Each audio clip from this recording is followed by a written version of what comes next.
stuck here. The cops won't bother me. First crash. I laid my buddy's bike down. So always make sure you borrow a bike from somebody who is a real rider, who has put 50,600 miles on it, who's already laid it down in, you know, several of the 50 states in the United States. So he's not overly concerned like some people would be if their garage queen got laid down. So my buddy's gonna need a new blinker. He's gonna need a new clutch handle. Luckily I sent him a picture of this and he said that was already there. We have it. This is the Ride It Forever. It comes in a nice little package. Yeah, it looks pretty high quality. This is the brake lever. It's got like a spring. It feels pretty good. It should be pretty straightforward. It's really, these levers are really just held on by a bolt right here. And the clutch lever and the brake lever. Very light. And I think that's pretty much it. No easy. But next step will be to put these on and see how they feel out in the real world. These are the clutch levers I'm going to be installing. They should be compatible. I heard that it's kind of like a hit or miss sort of thing, because oftentimes there could be some friction in the levers and it could actually activate your front brake. You have the brake lever here, and the front brake lever is fine. There's nothing wrong with it. But I figure I don't want mismatching brake levers or clutch levers, so I'm going to remove this one. You're using a 10mm socket and a flathead. So let's get to work. So it's a pretty simple removal. You have your 10mm and you put it at the bottom here and you just remove it like this. And you can use your flat screwdriver, and that's the nut, and it's still on here, so just remove the lever. It helps to kind of push it in too, and then just use your finger and the rod will come out, and now this should just pop out. That's it. You can see it's a very simple mechanism. It's just a rod that holds the clutch lever in, and there's a button here that once you click in, that's what activates your brake lights. And this is the front brake. So it looks so much better. Like when you compare it to the other lever, look at that. I think it should fit fairly well in there. But it looks much better. It is a little bit shorter, so that creates a little bit harder to pull. Fit this thing in here, and hopefully this will fit without any problems. And look at that, it looks better already. It is kind of short though.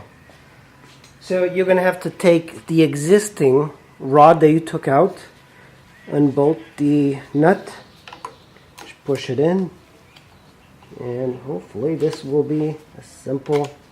There we go, that's through there. And you can kind of just start, and you can do it all the way. So the nut or the bolt has gone through. Now I'm just threading it underneath and tightening it. Now I'm going to take my 10mm wrench and I am going to tighten it. And you don't want to put it too tight, but you also don't want it to move on you. Oh, it seems to. Look at that. Actually, it feels pretty good. So this is some adjustability here. And six is further out.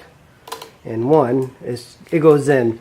So if I have my hand like this, it kind of touches my. One thing I don't like, it kind of moves up and down a little bit too much. I wonder if I should put a washer. So if I put it at 6, let me put it at. That seems to be, yeah, it moves a little bit up and down. Looks pretty good. I like it. Let's go to the clutch side. And here is the clutch side, and this is the part that broke when my friend laid it down on the left side. Kind of curved the clutch all the way in. So it's the same process. You want to peel back this little bit of plastic. You don't have to take it as far. But this one is got a clutch cable. So it's the same process. This one is a little bit similar, but It's a 10 millimeter, and then you just remove it. Guess you don't have to remove this rod here. I thought you did. And that's it. So the cable is out, and you can inspect your cable, make sure it's not broken or anything like that. So that's what the lever looks like, and it's pretty much done. Let's get the other one. This is where the cable will go in. So let's see how. You want to pull it out, and then this should pull out the cable as much as possible, and then let's see. Okay, that's in there. Let's see. I think it's like this. Push it out, and okay, that's what it looks like. The cable is in, and maybe I have to get your bolt out again, and this time we're just going to push in this, and now it's on there. So that's pulling the cable without any problems. It is a little too tight, I think, but we're gonna have to figure that out. Now let's just put it underneath and tighten it up. I'm just going to use this adjustable wrench like this to hold this while I go underneath with 10 millimeter and tighten it.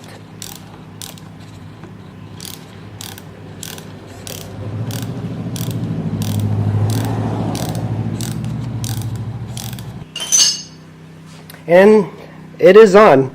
Pretty straightforward part, and you have some adjustability here. Pull it out. So maybe that's the closest one. I'm going to put it in 4. It's like the midway. Starts right up.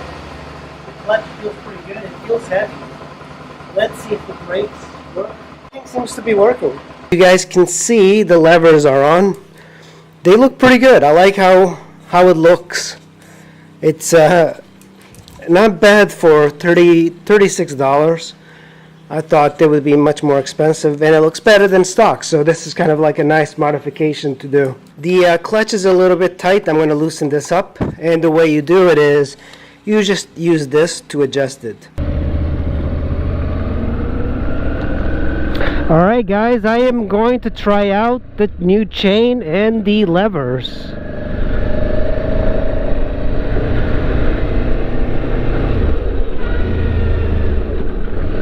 Man, so far the levers feel pretty darn good. And the chain is nice and quiet. It just gives it a little bit of an edge. Now you can use like 2 fingers very easily to adjust stuff. And it's a matching sort of thing. So that's pretty much it for today. Thanks for watching guys, and I am going to tackle on some new projects. If you guys are interested in seeing more videos, please subscribe, and I'll see you in the next one. Thanks for watching.